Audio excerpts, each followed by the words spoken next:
Olá amigos, vamos falar um pouquinho hoje sobre o incidente de desconsideração da pessoa jurídica. É uma intervenção de terceiros nova, trazida pelo Código 2015, que você vai encontrá-la a partir do artigo 133 do CPC.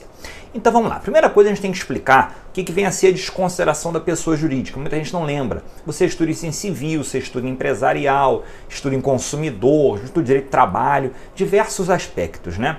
Muito comum, né, uma metáfora, a desconsideração da pessoa jurídica é o momento onde o juiz episodicamente, só naquele ato, ele suspende o véu da personalidade jurídica da pessoa jurídica e chega ao sócio. A grande vantagem de você ter uma PJ é a autonomia patrimonial. Ou seja, eu tenho uma empresa, o patrimônio da empresa é autônomo em relação ao patrimônio da pessoa física, o meu. Você não mistura, você tem CNPJ, tem CPF, uma ideia muito simples. Você tem uma autonomia patrimonial, tá? Mas em alguns casos, a lei autoriza que você desconsidere momentaneamente essa autonomia patrimonial da PJ para chegar ao patrimônio do sócio. Isso é a desconsideração da pessoa jurídica. Você vai achar no artigo 50 do Código Civil, no 28 do CDC e por aí vai. Diversos artigos. O que eu quero falar não é isso.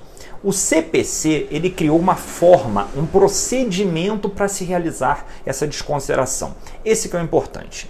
O CPC, ele criou um procedimento para se assegurar um contraditório prévio. Ou seja, o magistrado, antes de desconsiderar, ele primeiro tem que dar o contraditório prévio para a parte a que se pretende atingir. Veja bem, tá? Eu nem comentei. Eu posso ter desconsideração da pessoa jurídica de maneira ordinária, de maneira comum, ou seja, eu desconsiderar a PJ para chegar ao sócio. Mas eu posso ter de maneira inversa. Eu posso desconsiderar o sócio para chegar à sua PJ. Exemplo muito comum é no direito de família. Muito comum quando se anuncia um divórcio, quando a mulher sai de casa, o marido sai de casa, acontecer da pessoa querer esconder patrimônio dentro de empresas. Então, por exemplo, o marido sabendo que vai ter um divórcio, vai ter que ter a comunhão dos bens, a partilha dos bens, melhor dizendo, ele transfere patrimônio para a empresa. E dentro de uma ação no divórcio, por exemplo, a mulher requer a desconsideração da personalidade dele, sócio, o ex-marido dela, para chegar às empresas. Em qualquer situação, você tem que aplicar esse incidente. E qual é a ideia da lei? Em qualquer fase do processo, veja bem isso, tá? Qualquer fase do processo, a requerimento da parte interessada, ou até mesmo do Ministério Público, qualquer fase, processo de conhecimento, recurso, execução, liquidação de sentença, a parte interessada irá requerer a desconsideração, o juiz suspende o processo principal, instaura-se um incidente para, nesse incidente, se apurar se estão ou não estão presentes os requisitos. Observa o artigo 135. É obrigatório citar o sócio ou a pessoa jurídica. Então vamos entender o seguinte. Eu, Haroldo, estou ajuizando uma ação contra uma pessoa jurídica. Pensa uma empresa qualquer.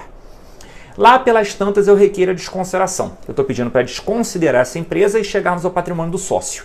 Tudo bem. O que vai acontecer? Suspende o meu processo contra a empresa, cita-se o sócio, dá 15 dias para ele se defender, para dentro desse incidente você discutir se estão ou não estão presentes os requisitos dessa desconsideração.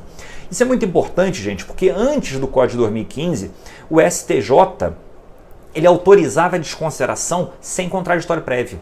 A grande inovação do Código foi prestigiar um contraditório prévio. Você permitir que a parte tenha a oportunidade de discutir se é cabível ou não a desconsideração. Quero falar 3 pontos que eu reputo extremamente importantes com vocês. Vamos começar pelos mais fáceis.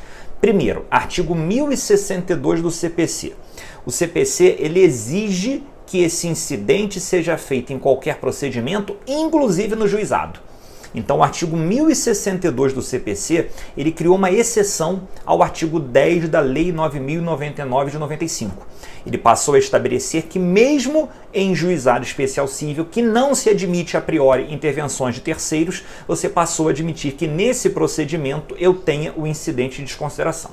Segundo OBS, artigo 133, 134, parágrafo 1º do CPC. Eu dispenso o incidente de desconsideração se eu já ajuizar a ação contra a PJ e contra o sócio e já requerer na petição inicial a desconsideração. Então eu ajuizo a minha ação contra a empresa, ajuizo a minha ação contra o sócio, já em litisconsórcio, e já requeiro de antemão a desconsideração. Qual a vantagem disso? Eu já dou o contraditório prévio ao sócio, automaticamente eu não preciso ter um incidente depois. automaticamente eu dispenso a realização do incidente. E a terceira observação que eu reputo importantíssima, o STJ inclusive já afirmou isso, tá?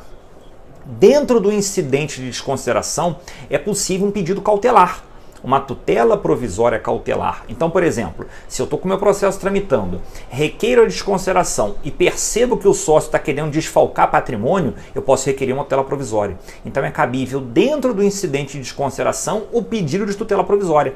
Para quê? Para evitar que o sujeito venha alienar outros bens. O juiz comunica ao RGI, bloqueia os bens dele, comunica ao Detran, bloqueia o automóvel dele. Com isso, você dá mais efetividade ao processo. Beleza, gente? Então falamos vários pontos sobre o incidente de desconsideração.